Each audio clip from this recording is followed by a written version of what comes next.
Welcome to TFL Classics. And no, we're not talking about this truck. Come back, come back.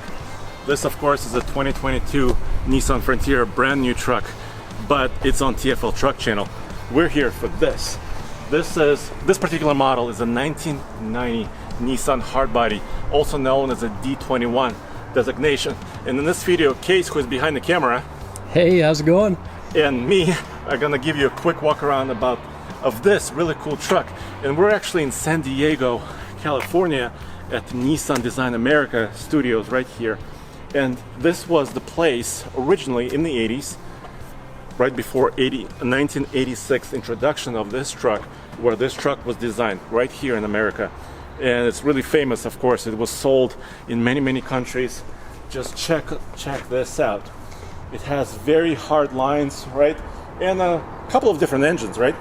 Yeah, absolutely, and especially abroad, because in the US here we mostly got gas options, but there were some inline four-cylinder diesel options, and you could also get this as an inline four-cylinder gas or a V6 gas.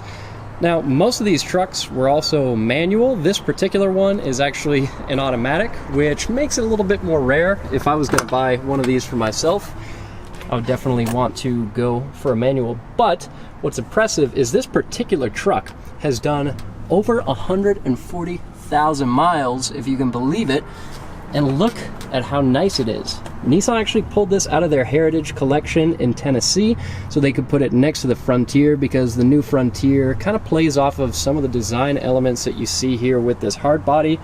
And it's just way cool to see one of these trucks in such good shape, because these were hard-working trucks. Even though they were small, a lot of them got used up and abused. So seeing one that's not dented, it's not rusted, is pretty cool, don't you think, Andre? It's amazing. This is also a king cab, which means it's basically an extended cab with this large back window. And in a couple of minutes, I'm going to insert myself in there, in this back seat, because there is actually jump seats. You're going to go in the back seat? Yeah. But take a wider look a little bit here in the back, because this is also a longer bed option, which is about a 7-footer. You see here, this is just a little bit taller than me, probably. So this is also pretty much a work truck, but look at the condition. Everything is just spot on, just right. You have the windows that you can manually open here in the back. Like you said, look, there's almost no rust. There's a couple of maybe little chips here and there, but the design in this truck, I mean, let's look at the tailgate real quick. I love some of the design elements here. You can see it's got Nissan stamped in the tailgate, and one of the coolest items is this body line that goes pretty much all the way around this truck. It's one of the easiest ways to pick out a hard body from any other older mini truck. And another cool thing about this is actually back when small trucks were small, because over the years they seem like they keep getting bigger and bigger. Mid trucks nowadays are almost as big as heavy duties used to be. Yeah, well, you can kind of see a comparison a little bit side by side. Of course, we're talking about this cool hard body truck, but I want to point out a couple more things from the side here. Right, these trucks were meant to do work. Check this out. So 6-lug hubs. Of course, this is a drum brake, but very heavy duty spring, leaf springs back here. The condition of this truck is pretty amazing still. The frame is nice and clean, and there were 2 engines available. There was a 4-cylinder and the V6. This is pretty cool, because this is SE, so that means it's a little bit more option truck. V6, which is basically a 3-liter. And these trucks were produced between, what was it, 86 and 1986 to 1997. Yeah. However, one interesting fact, for the US market, these hardbody trucks were from 1986 to 1997 roundabout. However, for other markets, they were produced for even longer. So they were built in Mexico up until about 2008.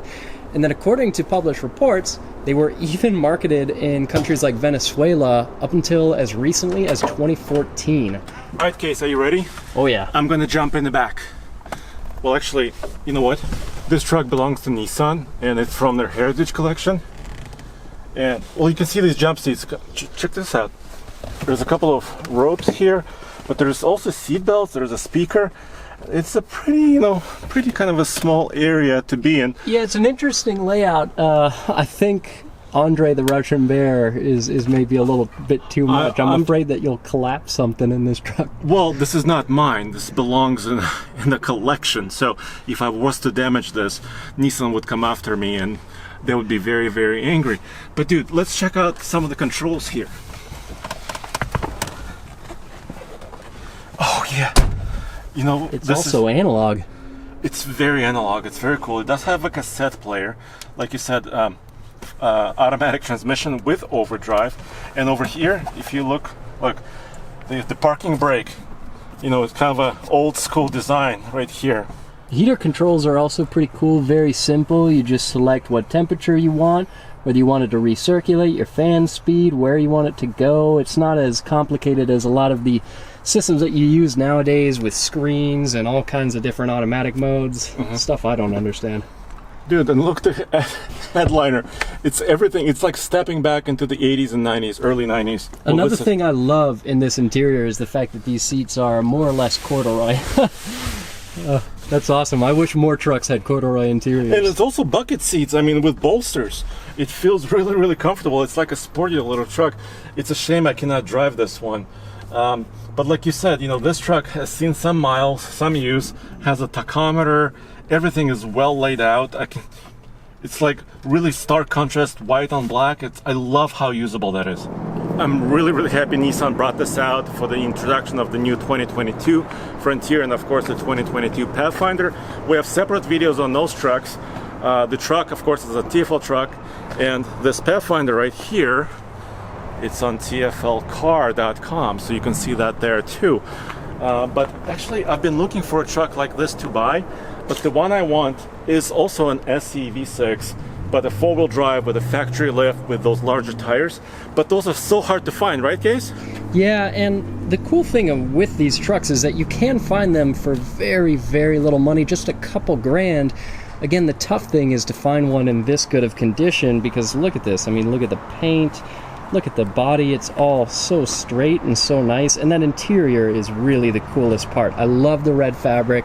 I love that it's got a sort of corduroy, you know, it's got that kind of texture to it. And one cool thing actually is that some of these trucks in Japan you could get as four doors, but that never came to the US. Correct, the King Cab is all we got, but that was a very, very cool option, as you can see.